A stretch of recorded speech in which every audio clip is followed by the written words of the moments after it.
Pendant ce temps-là, lors de son discours à la nation du 31 décembre 2016, le président Macky Sall a présenté ses vœux de bonheur au peuple sénégalais. Ce discours a été l'occasion de présenter un bilan de ses réalisations et des projets qu'il entend mettre en œuvre à compter de 2017. Dans le domaine des infrastructures, le chef de l'État a mis l'accent sur quelques projets qu'il a eu à inaugurer au courant de l'année 2016, à savoir l'autoroute Diamniadio-AIBD-Sindia, l'échangeur de l'émergence, la troisième section de la VDN et la route des Grandes Niayes, Rufisque-Bayar, Noto-Diogo-Lompoul. Dans le domaine des transports, il a présenté deux projets majeurs qui seraient en cours de réalisation.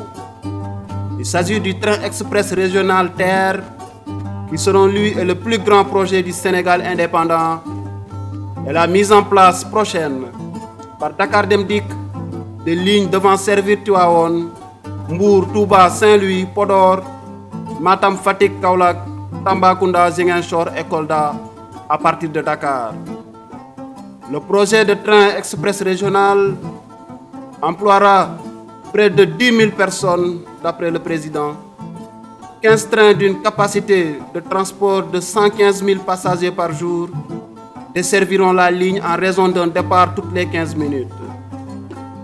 Dans le domaine de l'énergie, le président a mis en avant les avancées de la Sénélec qui a réduit les temps de coupure moyens annuels à 73 heures en 2016 alors qu'ils étaient de 912 heures en 2011.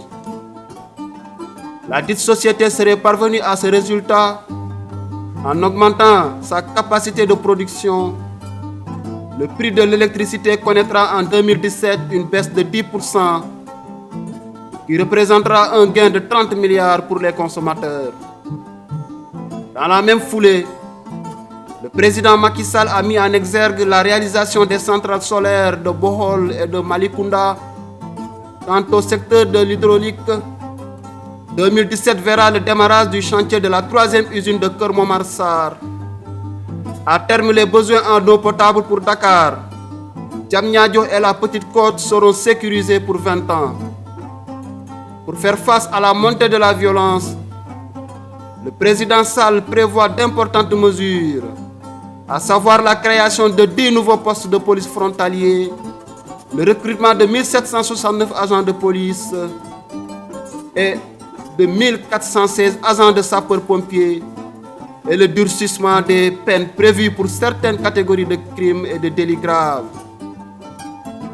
Parlant de la situation en Gambie, le président Sall a réitéré son soutien et sa solidarité au peuple gambien pour une passation pacifique du pouvoir entre Adama Barrow, le président élu, et Yahya Jammeh, le président sortant. Pendant ce temps-là, en République démocratique du Congo, la conférence épiscopale nationale du Congo a annoncé ce 31 décembre qu'après de longues négociations entre l'opposition et le pouvoir, un accord a été trouvé et dont la signature par les deux parties devrait intervenir au plus tard le 1er janvier à Kinshasa. Pendant ce temps-là, la rencontre ratée entre Sassou Nguesso et Donald Trump, le nouveau président des États-Unis, a suscité de vives critiques de la part de l'opposition congolaise. De sources concordantes, il semblerait que la rencontre avec le nouveau président américain, annoncée ce lundi 26 décembre, dans un communiqué officiel puis démenti par l'entourage de Donald Trump, n'ait pas eu lieu. Pendant ce temps-là, après une réélection très contestée l'an dernier, le président burundais Nkurunziza a évoqué la possibilité de modifier la constitution pour pouvoir se présenter en 2020 lors d'une séance de questions publiques. Il en a profité pour menacer l'Union africaine de retirer les soldats burundais présents en Somalie et qui n'ont toujours pas reçu de salaire depuis bientôt 1 an. Pendant ce temps-là, au Nigeria, les autorités ont annoncé vendredi 30 décembre que la centaine de sacs de riz saisis sur le marché de Lagos, la capitale économique, avant la période des fêtes provenaient en effet de la contrebande. Une vaste polémique a gagné le pays autour de ce riz qui semblait être en plastique et venir de la Chine. L'histoire remonte au 21 décembre dernier. La douane du Nigeria avait saisi plus d'une centaine de sacs de riz de 50 kilos. Le riz était destiné à la vente à Lagos. On parle alors de grains de plastique et l'affaire avait fait couler beaucoup d'encre sur les réseaux sociaux. Après analyse, l'Agence nationale pour l'administration et le contrôle des aliments et des médicaments annonce que ce riz n'est pas en plastique, mais qu'il est bien contaminé par des micro-organismes et impropre à la consommation humaine. Pendant ce temps-là, à Dakar, l'avocat du militaire guinéen Aboubakar Diakité Ditumba a déposé vendredi 30 décembre une demande de mise en liberté de son client pour vice de procédure. L'ancien aide de camp de Moussa Dadis Camara a été arrêté le 15 décembre dans la capitale sénégalaise après 7 ans de cavale. Il faisait l'objet d'un mandat d'arrêt international pour sa responsabilité présumée dans les massacres du stade de Conakry le 28 septembre 2009. Selon Maître Baba Diop, avocat de Aboubakar Diakité, explique le bien fondé de cette demande de mise en liberté en ces termes, je cite. Nous estimons que notre client a été interrogé tardivement, explique-t-il. L'interrogatoire devrait être fait 24 heures après l'arrestation. Il a été interrogé par le procureur de la République 48 heures après et par le procureur général une semaine après. Nous pensons que cela est une violation des droits de la défense. Et par conséquent, cette violence doit être sanctionnée par l'annulation de la procédure et conséquemment la mise en liberté de M. Diakité. Fin de citation. Pendant ce temps-là, au Burkina Faso, le président Kaboré évince le général Zida de l'armée. Roch-Marc Christian Kaboré assure que l'ex-premier ministre burkinabé Isaac Zida sera rayé des forces armées nationales. Le président estime que le général à l'étranger depuis un an a déserté. Il l'a déclaré à la télévision ce jeudi 29 décembre, un an jour pour jour après son arrivée au pouvoir à Ouagadougou. Isaac Zida avait demandé une autorisation d'absence du pays pour retrouver sa famille au Canada, mais il n'a pas regagné le Burkina Faso à la fin de sa permission, en février dernier, même si le président burkinabé l'a maintes fois sommé de le faire. Pendant ce temps-là, au Nigeria, le groupe terroriste Boko Haram affirme ne pas avoir été écrasé. Nous sommes en sécurité. Nous n'avons pas été chassés, a affirmé ce jeudi 29 décembre par le chef de Boko Haram, Aboubakar Shekau. Cela sonne comme une réponse aux propos du président nigérian Muhammadu Buhari. Celui-ci avait annoncé l'écrasement final des terroristes de Boko Haram dans leur dernière enclave, dans la forêt de Sambisa. Pendant ce temps-là, en Allemagne, on note une hausse du nombre de migrants quittant le pays en 2016. Selon une enquête d'un quotidien allemand, 55 000 migrants ont accepté cette année de quitter l'Allemagne et de rentrer chez eux en contrepartie d'une aide financière.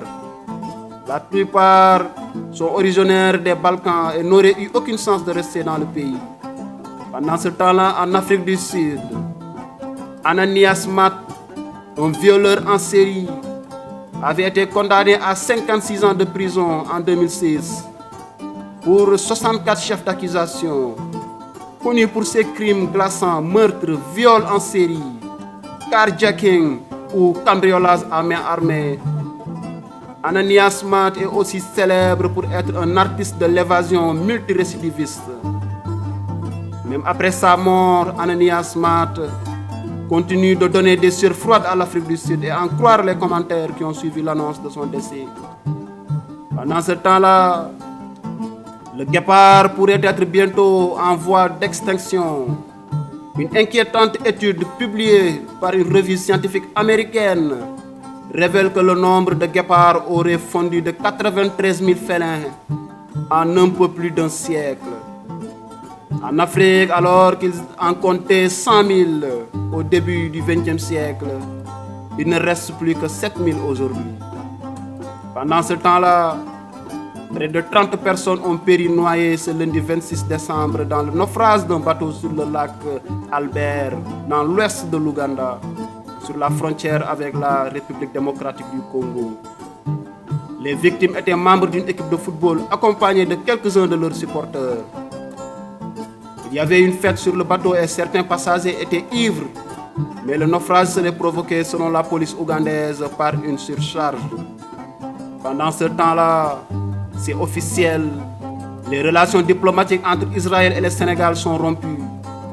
L'État hébreu a officiellement saisi le Sénégal par une correspondance afin de lui signifier le rappel de son ambassadeur à Dakar, l'annulation de tous les programmes d'aide conclus avec le gouvernement sénégalais, entre autres. Malgré cette série de mesures, le Sénégal, par la voix de son ministre des Affaires étrangères, dit prendre acte tout en assumant son vote au Conseil de sécurité des Nations Unies pour l'arrêt de la colonisation juive en territoire palestinien. Pendant ce temps-là, le président américain Barack Obama a annoncé ce jeudi 29 décembre une série de mesures contre les services de renseignement russes. Elles sont destinées à sanctionner Moscou, accusé d'ingérence dans l'élection présidentielle américaine. L'administration américaine accuse la Russie d'avoir orchestré des piratages informatiques qui ont mené au vol et à la publication de milliers de mails de responsables démocrates, brouillant le message de la candidate démocrate Hillary Clinton. Le Kremlin a rejeté catégoriquement ce jeudi 29 décembre ces accusations infondées et a promis des mesures de rétorsion adéquates. Il a accusé Washington de vouloir détruire les relations avec Moscou. Le vainqueur de la présidentielle américaine, Donald Trump, a lui affirmé qu'il ne croyait pas à ces accusations. Pendant ce temps-là, en Premier League anglaise, Liverpool de Sadio Mané a offert un mémorable cadeau de fin d'année à ses supporters en dominant Manchester City sur le score de 1-0. Cette victoire place les hommes de Jürgen Klopp à la deuxième place du championnat, derrière le redoutable Chelsea de Conte. En Afrique, les équipes de football devant prendre part à la Coupe d'Afrique des Nations au Gabon qui démarre le 14 janvier prochain ont fini de publier leur liste de 23 joueurs convoqués. Du côté du Sénégal, aucune surprise. Aliou Cissé a fait appel aux mêmes joueurs qui ont disputé les éliminatoires. Pendant ce temps-là, à l'occasion de ce nouvel an, il nous importe de vous souhaiter à toutes et à tous qui nous suivez tous les jours sur YouTube, Facebook et sur notre site telesenegal.com nos meilleurs vœux de bonheur, de paix, de santé, d'amour et de prospérité. Nous existons parce que nous pouvons compter sur vous et votre confiance. Bonne et heureuse année 2017. Pendant ce temps-là, le temps passe et s'écoule. xam ngeen ni love dafa nice jéem la wax ak moom telesenegal.com ngi nii get leen ko naatande waaw waaw